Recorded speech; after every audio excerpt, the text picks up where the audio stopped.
We good? We good?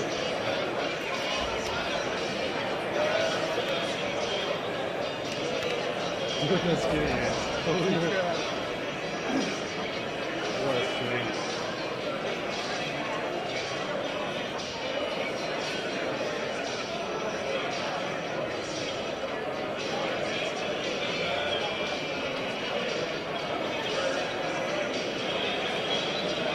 My phone goes back up, so like sometimes it sends 10 seconds to get 4 times. So I text it again, and I said it definitely, but it's still coming 10 times it's like you just got the iPhone and yeah. He said he was gonna eat it. I don't know why he let himself out.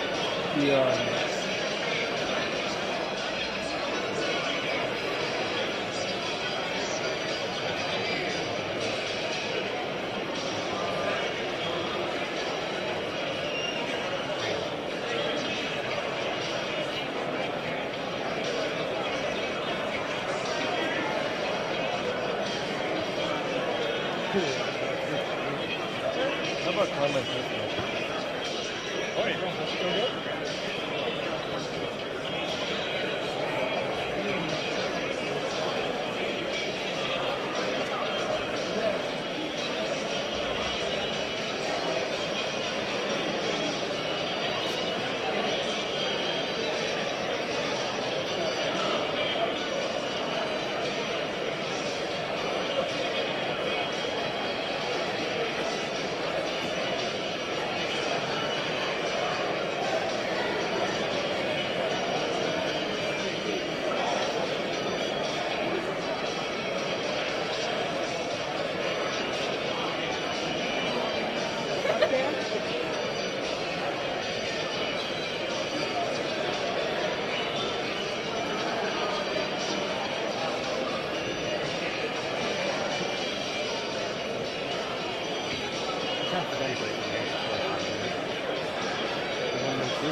It's got weird.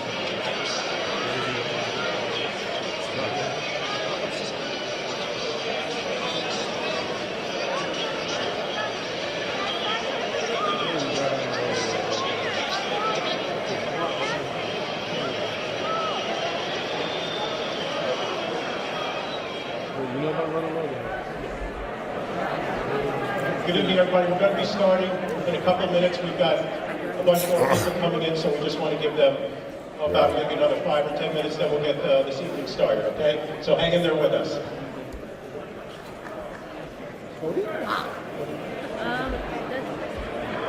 I'm thinking Vernon. Just kidding. Wait. Yeah, Vernon's like by Wayne. Oh, okay. Yeah. Stop thinking about Puerto Rico. He's having flashbacks. No. That's the sleeping guy. No. He started thinking about that. Yeah.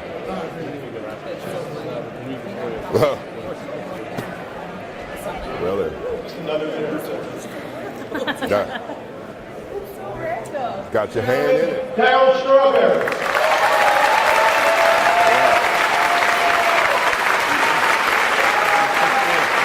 All right.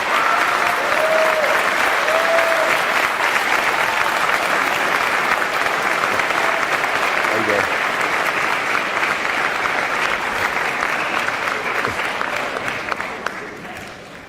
Good evening, everyone, and welcome to Knolls High School. My name is Les Wexler of the Rockaway Township Substance Abuse Alliance. On behalf of our entire alliance, our sponsors, our contributors, our volunteers, and everyone involved with this event tonight, we want to thank you for being here tonight. It's going to be an exciting evening, an enlightening evening, and an eye-opening evening, because you're going to hear from someone whose name is synonymous with New York sports, specifically baseball. That's Mr. Darryl Strawberry.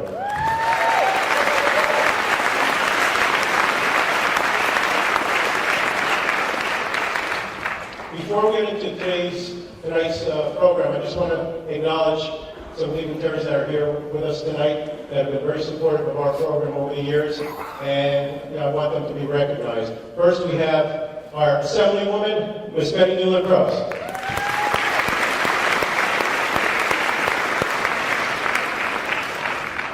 We have Morris County Prosecutor, Mr. Fred Knapp. Fred.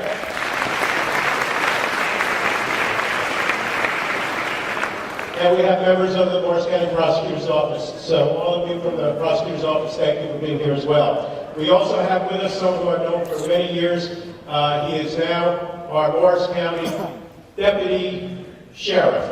It's Mr. Bill Chavella. Bill.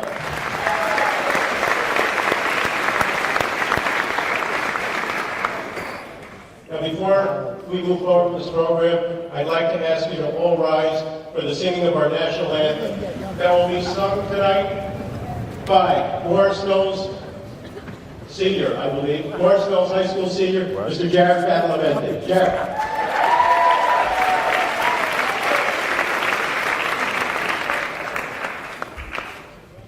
Oh, say, can you see by the dawn's early light what so proudly we hailed at the twilight's last gleaming, whose broad stripes and bright stars through the perilous fight o'er the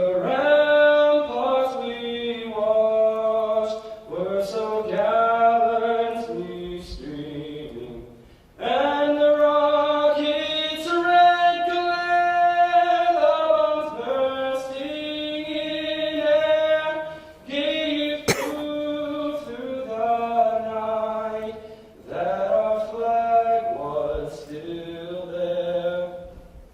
Oh, say does that star-spangled banner yet wave o'er the land of the free and the home of the brave?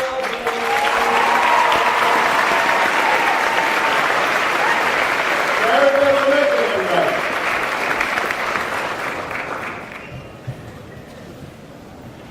This is going to be a great evening. We have a great crowd, and we thank you all for being here.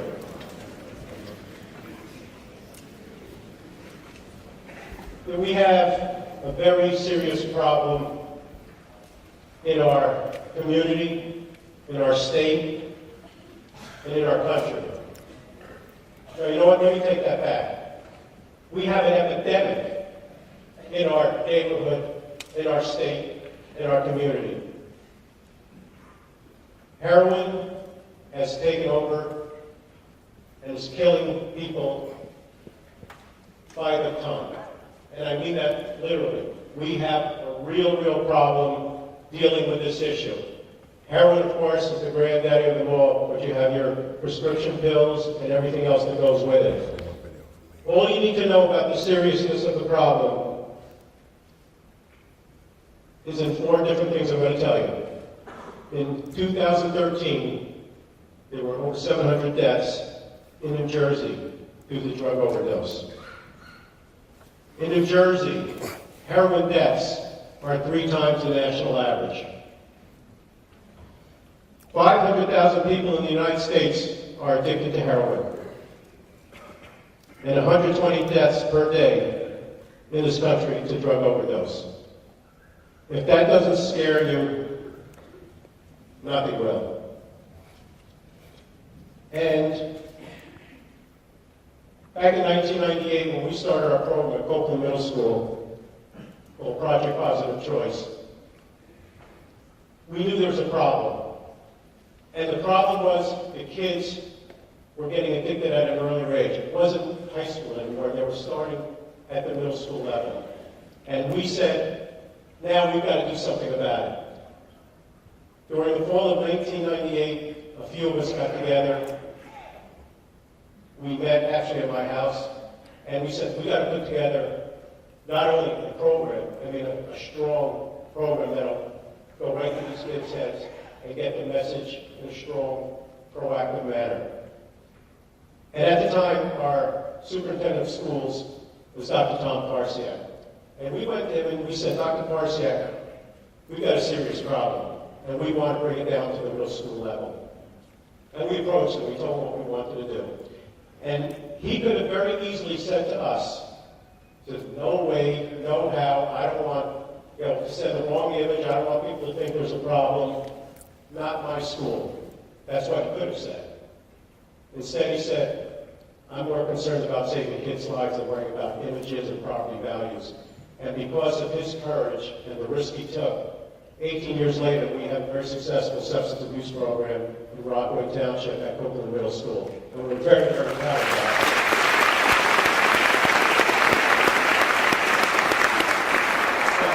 Now, we're nobody special. We're all volunteers who have one agenda, to save children's lives. And that's what we're all about. Now, just briefly, I'm going to tell you what our program is. It's a 4-step program. But anybody, any school can do a program. It doesn't have to be what we do. But there needs to be a program, any type of program, that's going to reach the kids before they get to high school. Now, our program is we start out, we bring the students from Daytop Village. For those of you who know that Daytop is a long-term rehabilitation center. And they come in, boys and girls, talk to our 8th graders, because our program is 8th grade based. And they talk to them about how they started, how they screwed up their lives, what they had to do to get drugs, how they screwed up their family lives. And it's very, very sad to hear that some of these kids start using it at 10, 11, 12 years old. This is where it all starts. And the kids they're talking to are not much older. They're about the same age that the kids they're talking to, so there's a real connection. And the kids listen. Now, we don't just leave it there. Then we follow up where we bring in a parent. One of our parents who lost a son back in 1998 when we lost 22 people in Morris County. 20% of them came from our town, and 2 of them were 17-year-olds. So this parent comes to our school, talks to, again, our 8th graders about what it's like to lose a child, how his hopes and dreams were taken away, and that he'll never get them back. And it just so happens his son died the day before Mother's Day. So they never celebrate Mother's Day anymore. It's heart-wrenching to hear these stories, but you got to make sure the kids hear it. And then our 3rd step, we followed up again. We have the New Jersey Department of Corrections, under the direction of Mike Ritter, the program called Project Pride. I know some of your schools might already have it. And that's pretty powerful. Of course, we bring in the prisoners, the male and female prisoners. They come in their khakis, they come with the guards, they come in their shoes that are given to them by the prisons. They come out just for the day and they go right back. But when they're there, they tell their stories. They tell their stories about why they're in jail, how long they're serving, and what prison life is like. And they talk to a whole audience of 8th graders, 350. Have you ever heard 350 8th graders quiet all at the same time? This day you do. And just briefly, I'm going to tell you one quick story because this is going to stick with me the rest of my life. One of the prisoners, a female prisoner, told her story. She was a school teacher, a very successful school teacher. And it was right before Thanksgiving. A friend of hers says, come on, why don't we go celebrate? It's the holidays when we get together. And she said no. We went back and forth. Finally, she relented. She said, okay, let's go to Morristown. That's why they went to Morristown. And they went, and it was a foggy night. They get there, they have dinner, they have the drinks, 1 drink, 2 drinks, evidently a couple drinks too many.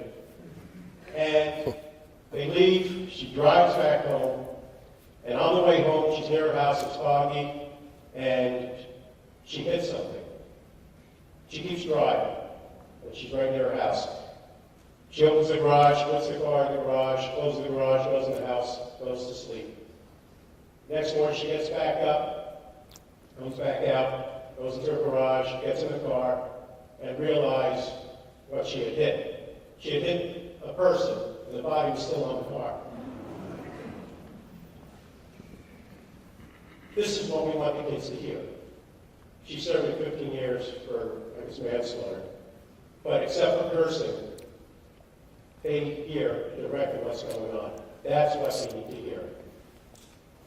That after we hit them all year long with these negatives, about what life would be like if you make the wrong decisions. Then we hit it with a positive. We end the year on a real high note. So towards the end of the school year, probably like within the last month, and it's called Celebrity Day. Celebrity Day is unlike any other event that I know of in New Jersey, maybe across the country. It's a day spent entirely where we bring in 13 to 14 celebrities that spend the day with our kids and talk about what life would be like when you make positive choices. And it's an all-day event. You know, we have, basically it's like a pep rally in the gym where we introduce all the celebrities, people like the Hall of Fame coach Bob Hurley, people from the Globetrotters, people that have been on Broadway. 3 or 4 years ago, we honored a very special young woman. Her name is Caitlin Roy. You might remember her name. She is the hero teacher from Sandhook Elementary School that saved her class from being massacred by taking her entire class and locking them in the bathroom. She was like just on Dr. Raj. She's on a book tour now. She's a remarkable individual. And after we honored her, and she saw what our program was like, she said, "Les, can I come back next year and spend the day with the kids?" And actually, this is going to be her 4th year coming back. And they go into the classrooms. They talk to the kids. The kids stay in the classrooms, and the celebrities rotate, so all the kids get to hear every celebrity. And that's pretty cool. Then they have lunch together in the cafeteria. And then they sign autographs, they take pictures. It's pretty, if anybody's ever been to our celebrity, it's pretty cool. And then we have an event at the end of the day, like a celebrity basketball game. But we're very fortunate because 2 of our celebrities happen to be here tonight. Not because they have to, but because they want to, and I want to acknowledge their presence. I'm going to start with a very lovely young lady. You can hear her every morning on AM 970 The Answer with Joe Piscopo. She's a traffic reporter. And she covers the tri-state area, and when she's not on the radio, you can see her on Channel 7 when she's filling in for Heather O'Rourke. She's been with our program for many years. I can't thank her enough. She's here tonight, but she's got to go home. She has to be up 3:30 in the morning. And I'd like to say thank you to Ms. Debbie Duhan. Debbie.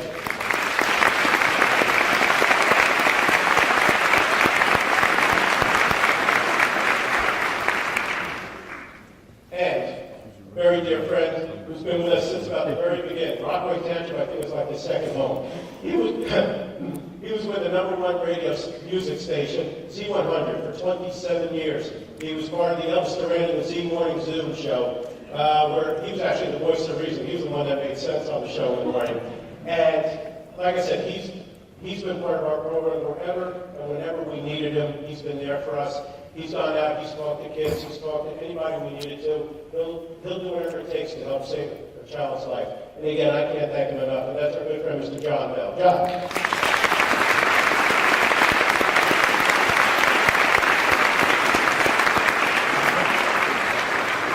You know, I always do this when I see John. So look at John. John is a very youthful person. But 2 months from tonight, he's going to be celebrating his 81st birthday. He's an incredible individual. He's got more years even I do. So that's what we do. That's what we're all about. But it just can't be us. It has to be everybody.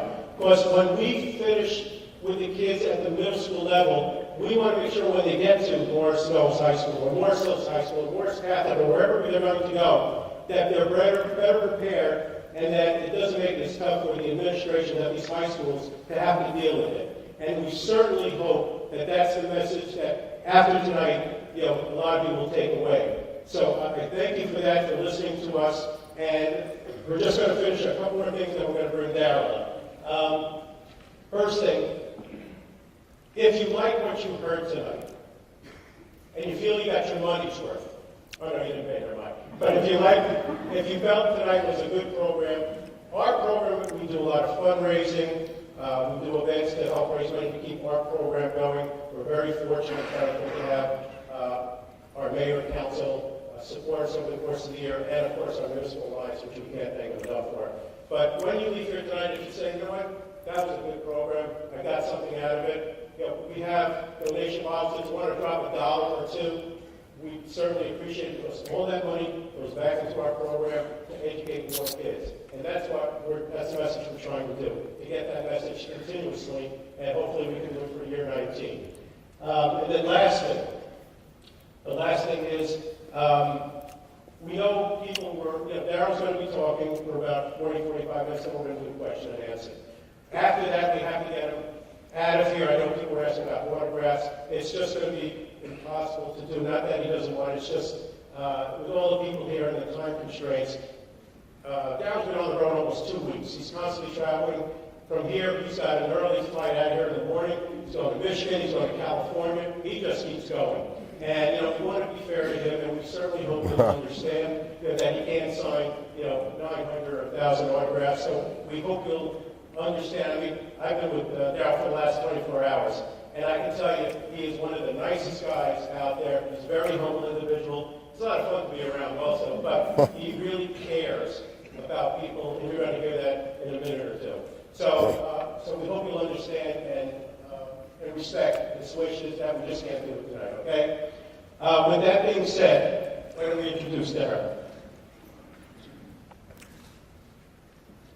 Darryl Strawberry is described as a legend by many who have been dazzled by the dynamics of his game, the power he possessed at the plate, and the story of redemption that continues to bring hope to so many lives. He has earned the legendary nicknames and phrases of one of the most feared home run hitters in the game of baseball. Straw's Sweet Swing, Strawberry's Field Forever, and the legendary Strawman. Some of his accomplishments are, in 2014, co-founder of the Darryl Strawberry Recovery Center in Orlando, Florida. In 2012, he was ordained by Pastor David Blunt, senior pastor of Church on the Rock, St. Peters, Missouri.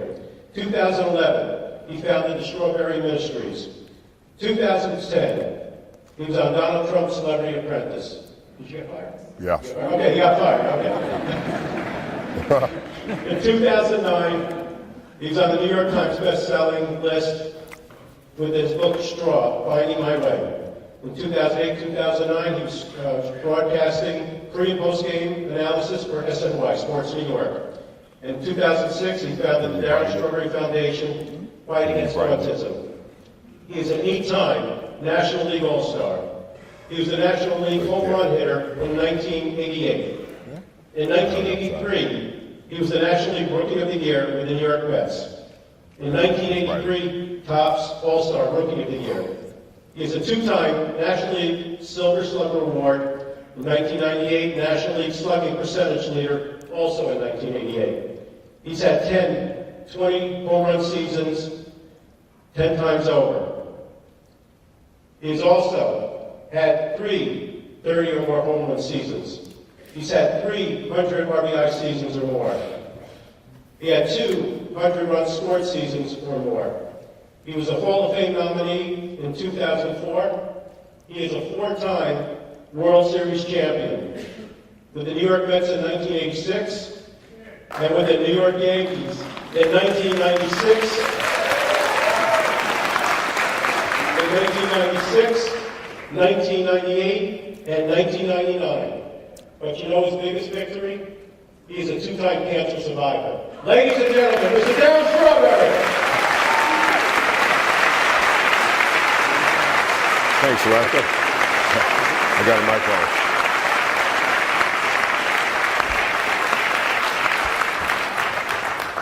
Wow, thank you. Thank you so much. It's great to be here. Thanks, Les. Thank you to everyone who's had a part in this, what this event is about tonight.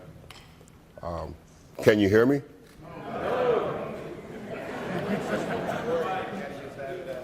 Oh, that's just for recording. Didn't tell me that part. Thank you. Thank you. So, can you hear me now?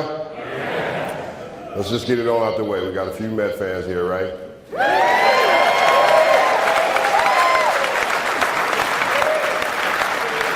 And we also got a few Yankee fans, right?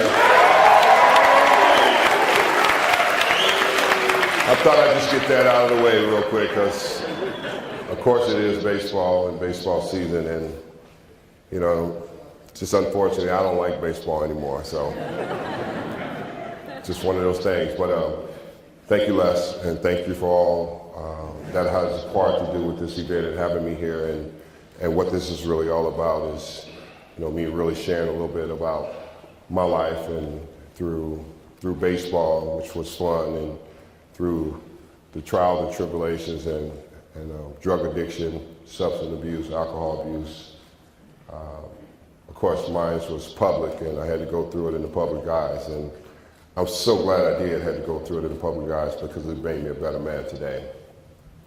But I'm here today to just share a little bit about my story, about what it was really like for me. I think most people don't really know what it was really like for me because they only see me put on a uniform. But my dad was an alcoholic, a raging alcoholic, and when I was 12, 13 years old, he used to come home and he used to get in fights with my mom, and he used to beat us terribly. And one night he came home and pulled out a shotgun. He was drunk and he said he was gonna kill the whole family. And we went into action right away at 12 years old. We almost killed my father in that night. No one ever knew about that, but it could have been a tragedy in my life before I even put on the uniform. You know, and it's real. And I think a lot of times we don't pay attention to a generation that happens, you know, in family lives that become real. Grandfathers, fathers, alcoholics, and then the children turn out to be alcoholics and addicts. It's a generational problem, and we need to start looking at it, and we need to start looking at it seriously. And never discounting, well, it won't happen to me, because even with my father getting out of the house and my mom divorcing from that point because we were about to kill him that night, and she realized that something was going to happen to my children. I can't afford to let anything happen to my children. So he ended up leaving, and then I realized then after that, once my father left the house, I realized that no one would ever control me again. No one, and I really meant that because of his behavior and what it was like coming home. I was in fear going home and from school, got into any kind of trouble, there was going to be a beating behind it, you know, and there was a lot of fear there. So after my mom got rid of that situation, there I was. I had to grow up as a young man on my own. I got kicked out of 4 junior high schools, finally pulled it together, started smoking marijuana at the age of 12, started drinking at the age of 13. See, I already had issues before I put on the uniform. See, a lot of people don't know that, but a lot of us end up with those issues before we even reach the next destiny or where we're going in our life. And believe me, those issues will play out in your life. It doesn't matter who you are, what you are. You could be the CEO or you could be on park bench. It will play out in your life some kind of way because it's real.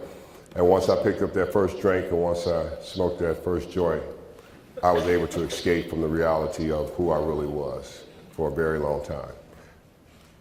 And this is what this is all about tonight. It's about educating young people, educating you as adults, as parents, and as a community about drug addiction. It doesn't matter who you are, where you come from, and what community you're in, and you can say it won't happen in your community. It's everywhere, and you need to know that, and it's a major problem. So I know that for a fact because it happened to me at such a young age, and then I got into professional sports, and then I just went further and further down the road of drinking and drugging because it was there, it was available. And most of the time, no one ever says no, you know, to professional athletes and movie stars, and you know, they don't say no because they figure they have it all together because they've been successful and they make enough money. I live behind the community gates and on the golf course, and my life was toxic, full of drugs, full of alcohol, full of everything. I had a lot of stuff, but I didn't have nothing inside because the inside was empty. I had a lot of money, but I have nothing else because money don't fix you. It just buys you more stuff. And that's what it did for me. And that's what it does to most people when you see a person who admits to having a problem, and then they are able to get help. But if you never get to the place of admitting that you have a problem, you can never get help. And that was for me. I was at that place I could never admit that I had a problem. But it wasn't an outside problem because everybody says, well, you look good on the outside, you look great on the outside, but it's what's going on in the inside of a person. And that's what it was to me. See, had I known how good I was as a player, I would have stopped drinking. I would have stopped chasing women. I would have got some rest at night. I used to go out every night, and I used to get in about 5, 6 in the morning, and I would go out and play the next day. because I got addicted to the lifestyle. I got addicted to drinking, I got addicted to women, I got addicted to the drugs, I got addicted to the amphetamines. The amphetamines would be at the ballpark. I could come to the ballpark and take amphetamines every day, and I can get right back up and I can go out there and hit a fastball. But I didn't realize how good I was. Because the reality of it is they say you're great, and that's what you believe. But what's really going on inside of a person, nobody ever wants to know about what's really going on inside a person. And in that life I played in, nobody cared about what was going on inside. All they cared about is the way I was performing. So I learned to perform that way.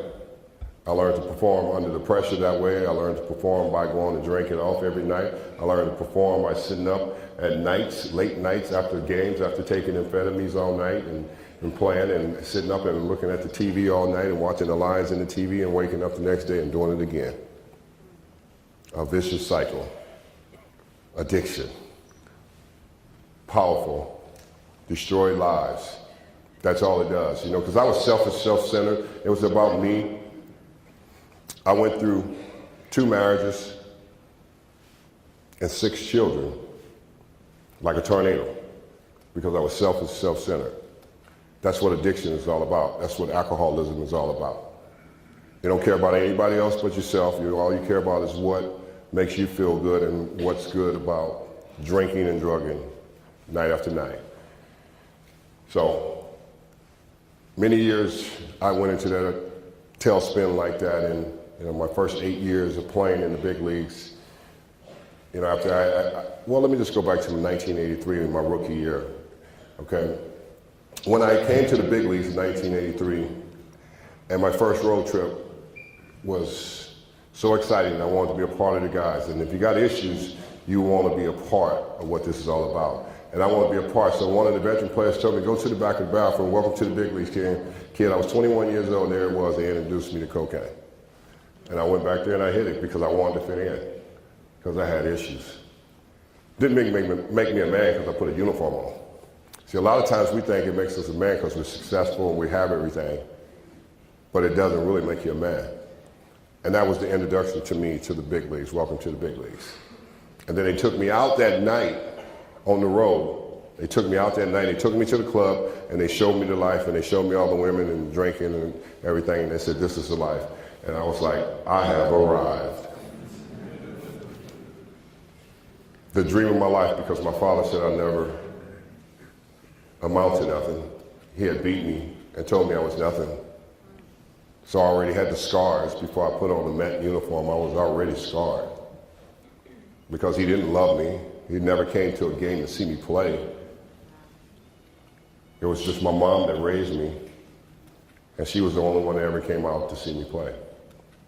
My father was no part of my life, so I never had a hug. All the coaches that came along in my life were like father figures to me because they're the ones told me I could be great, and they pushed me.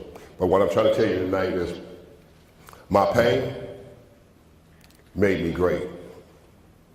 See, my pain I was in my life, the scars, drove me to be great because of what my father said I couldn't do.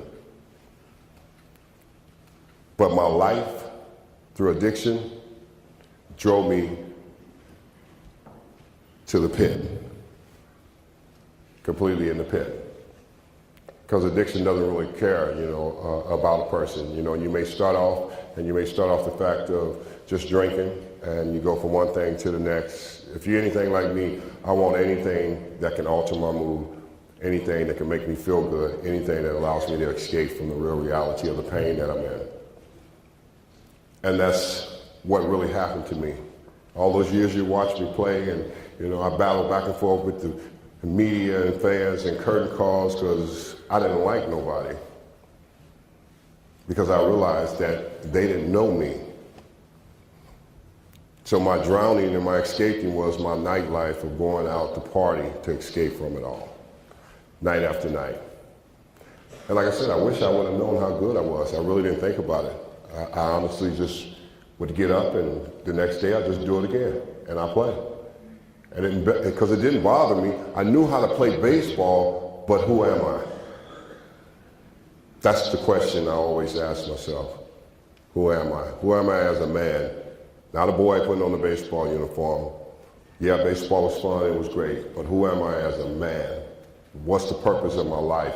I used to ask myself that over and over again. What is the purpose of being here? Why was I created? What was I created for?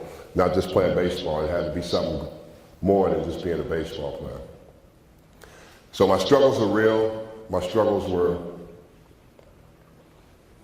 well publicized, you know, and a man that has everything, how do you fall from that? Because a lot of times people don't understand, money does not make you happy. I was never happy about money. That never was the case for me. I wanted to be happy as a person. You know, I was rich, famous, could play baseball, but who am I in the midst of this cycle of addiction? Who am I really? What is this really all about? So it was about everything that happened to me, everything that you read about me. If some of you too young, just go Google me. So it was about all those things, you know, that I was accomplishing as a player, and that's what they were writing about. Well, he could have been great, he could have been this, he could have been that, you know, but I was what I was. I became an alcoholic at the age of 21. I became an addict at the age of 22. Early. And it starts early with young people. And most people are not paying attention. You know, when I picked up that first drink when I was 12, 13 years old, I liked it. When I smoked that first joint, I liked it. It did something to me. It made me feel like I didn't have to think. And that's what a drug does to a young person. It makes them feel where they don't have to think. Whatever the circumstances, whatever the pain, whatever it may be that they're dealing with. And the reason I say that and know that today is because I know it clearly through my trials and tribulations of my life through drug addiction,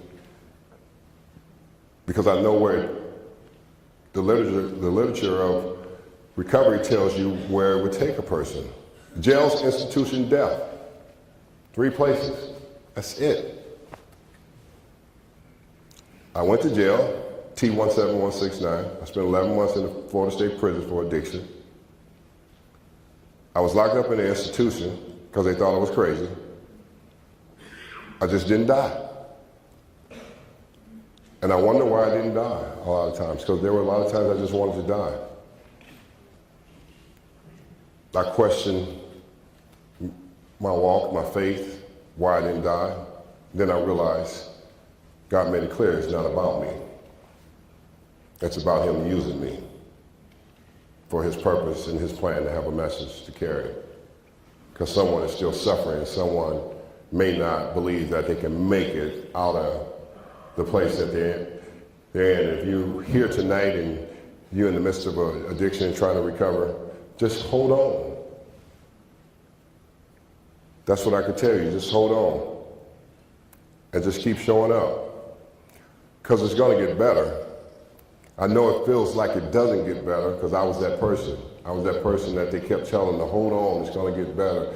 I was in the rooms. I couldn't get clean in the rooms because I was like a celebrity walking the rooms. Everybody wanted my autographs, and they used to drive me crazy. And I used to go out and just go get me some crack and smoke crack and get away from it all. People used to ask me, well, what are you doing here? I goes, what are you doing here? It's like, you shouldn't be in here. Well, I'm an addict. I'm an alcoholic.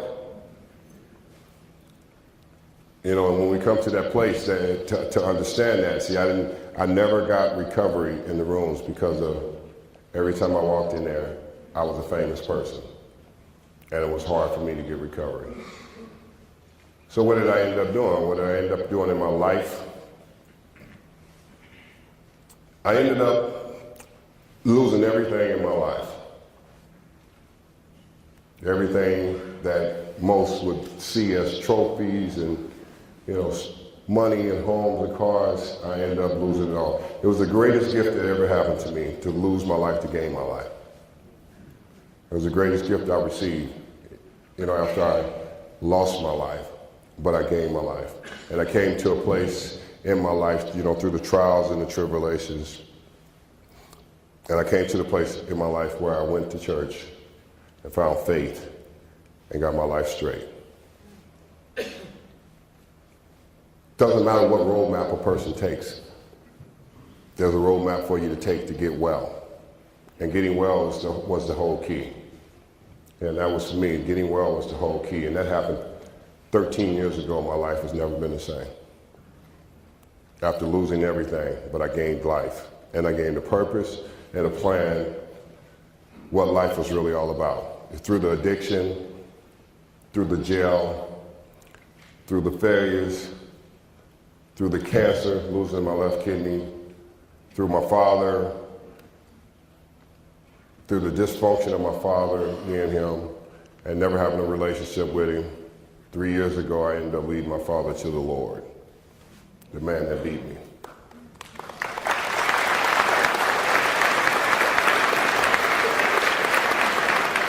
So it's something about someone who has struggled with life and living on life terms and dealing, with the addiction part, because, I inherited the addiction part from my father because he was an alcoholic, and it was in his genetics and it got into me. I picked up the drink I liked and I took off running for years and years. And I should have lost my life several times, but I didn't. So there's hope for someone that's here tonight.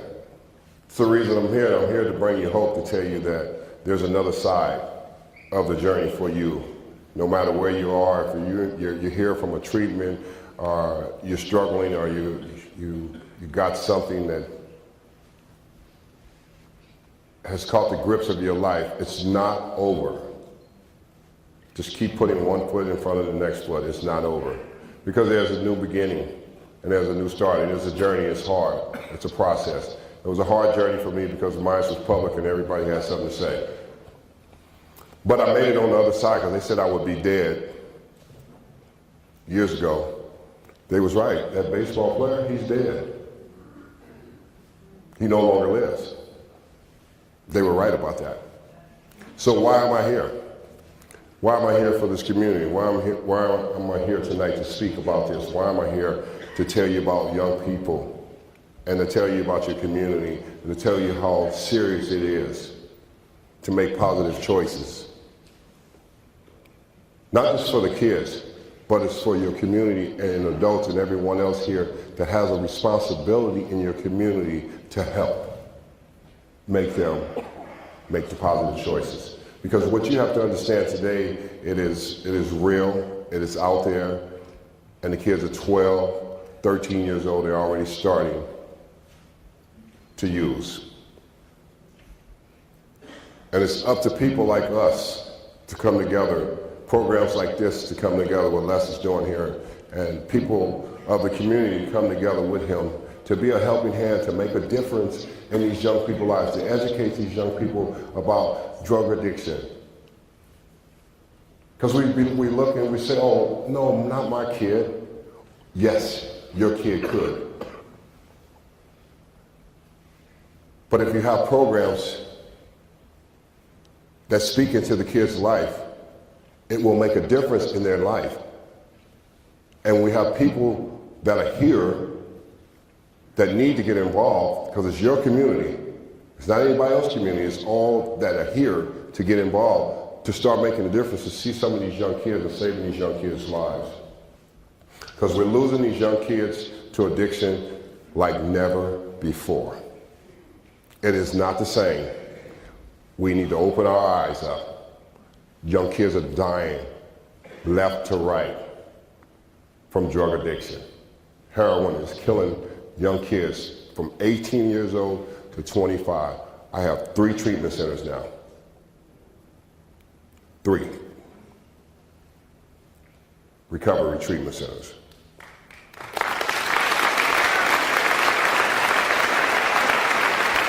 And it's not because I'm important. What happened was I decided to get involved with drug addiction because I came from there. And I decided I wanted to be an example to people that you can recover and your life can change. And yeah, it's a process. And yeah, it's a struggle. But what I'm seeing breaks my heart. What I'm seeing with young people breaks my heart. Never before was like the age of 22 years old, and I go to my treatment center and I sit there with these young ladies and pretty beautiful girls and young ladies, and they're 22, 21 years old, and they've OD'd already 3 times. Something's wrong. Because they don't understand that ODing don't mean you're gonna come back. And we got a serious problem. My treatment center is full of young people from 18 to 25 addicted to heroin. And they start off with pain pills, getting prescriptions from the doctor, pain pills.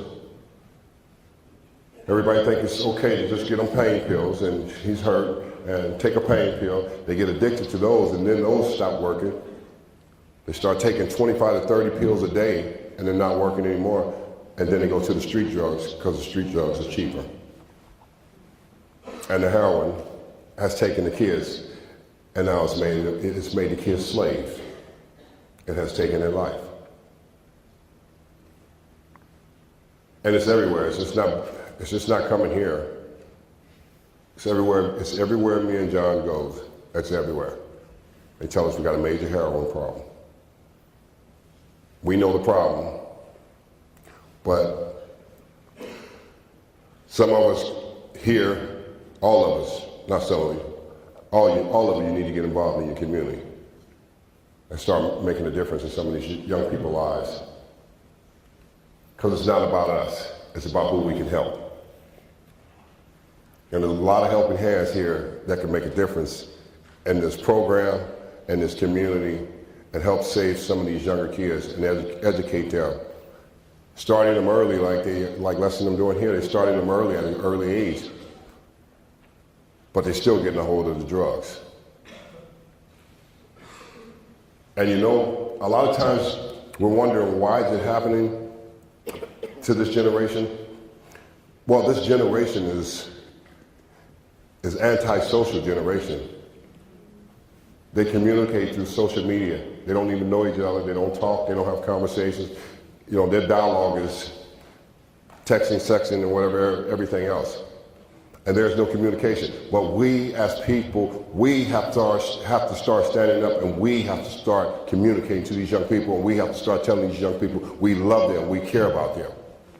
That's all they want. Me and my wife had kids in our home. We did a Friday Night Freedom because we wanted to pour into young people's lives, because so many young people were losing their life out there in the streets and running drugs, 14, 15 years old. So we started having Friday Night Freedom, and we brought like 50 kids to our house Friday night. My wife would feed them, and she would pour into their life. And they would sit there, and you know what she said? You know what my wife told me? She said that all the kids want is someone to listen to them and hear them, not talk over them, but listen to them. That's all they want, to help them deal with what's going on inside of them, because they have so many problems today and so many challenges in school, with social media, and dealing with who don't like them, and everything that everybody hides behind, the social media, the young people, and they text and they don't even know who's saying what, and that's where a lot of the problem lies. I think the internet is the worst thing that ever happened in America.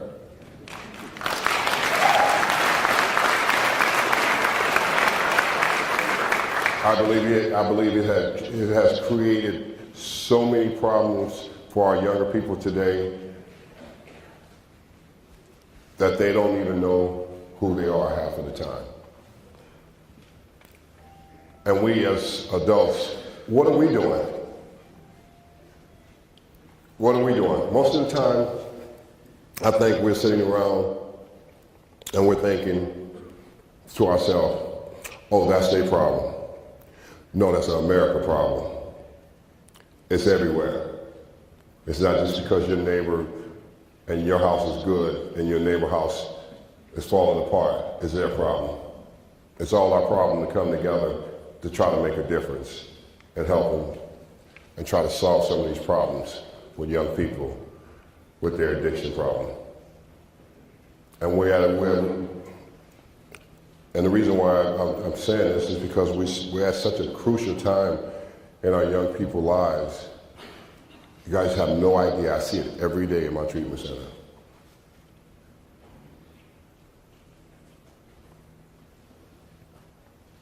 When I walk into the treatment center, they can't wait.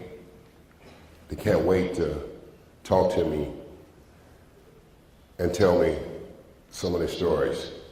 Because you know why? You know why they can't wait? Because they know I listen.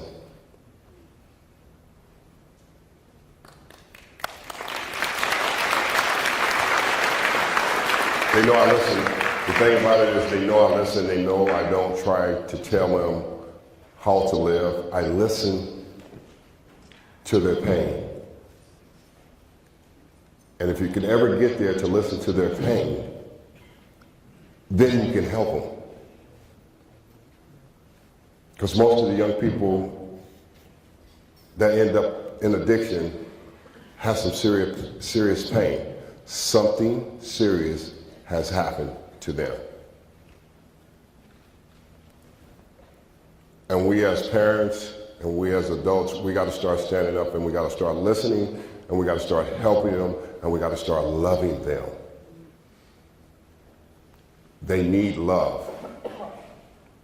They don't need anyone else to beat them up. Because let me tell you, when they've been out in the streets in the midst of addiction, they've already got a butt whooping out there. They need to go be able to sit with a counselor or someone, a volunteer or someone, sit with someone and just listen to them. Don't tell them what to do, just listen. Hear what they have to say. You can reach them when you hear them. That's the real goal in this.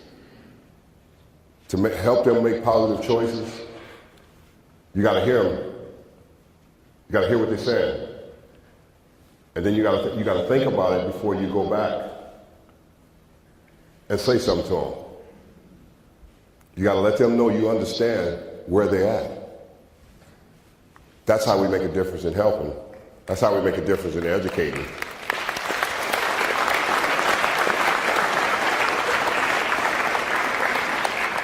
See, a lot of this I didn't know when I was going through my problems, because no one ever talked to me about it. You know, everybody talked about me, and when they talked about me, I just went out and used more and more and more. So I learned when I got in recovery how to help people is not talk about them, but to listen to them.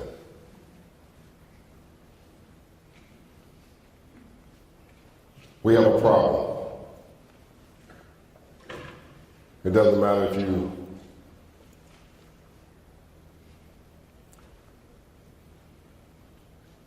come from Park Bench, like I said, or Beverly Hills. Because guess what? They dying in Beverly Hills. Because nobody tells them you got a problem. They say, well, you got enough money so you can fix your problem. Money can't fix a drug problem. It cannot fix an alcohol problem. What we have to do is we have to start teaching people how to be spiritually fit inside. There's a component of our life that's missing inside from addiction that we have to bring back so a person can be whole and free inside and no longer have to look back and use again. And that's what happened to me. I became spiritually fit inside. Had a spiritual awakening inside myself to become a person of purpose, not of position. It's a purpose that most people are struggling with in their life. What is the purpose of my life? Why am I here? What's the creation of my life? And most people don't even know that, and most don't never get a chance to find that. But I found that in my life. Now I'm in the purpose of helping someone else life become well, because I became spiritually whole inside. And that's what we need to bring to people in recovery. It's not the drugs and alcohol, it's the behavior. The drugs and alcohol comes when I'm in my behavior. That's when the drugs and alcohol comes. That's when I used the drugs and alcohol, when I was in my behavior. As long as I'm not in my behavior in my life, I no longer have a desire to drink or use. It's when I'm acting out. I have a desire for other things when I'm acting out. As long as I'm whole inside, I have no desire to act out. I have no desire to be a cheater anymore. I have no desire to be a womanizer anymore. I have no desire to be a liar anymore. Because I got well inside and I looked at myself. Too many of us look around at everybody else and we don't look inside of ourselves, and it's right there. The greatest person of all time is you yourself. And it's not, like I said, it's not the drugs and alcohol, it's the behavior that drives me to drinking and using. And we need to educate people. There's a greatness inside of you that you haven't even tapped into. See, I'm there today because I'm free. And I've been free for a long time now.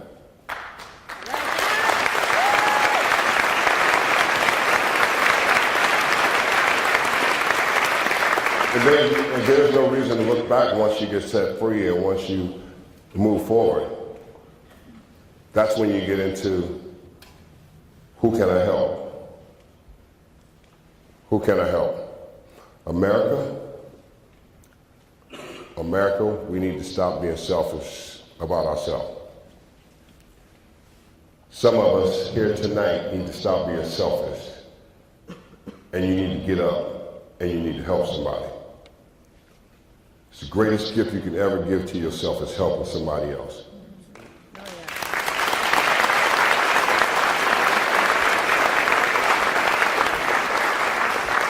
I would say if you sit here and you're healthy, you're in your right mind, and this is your community,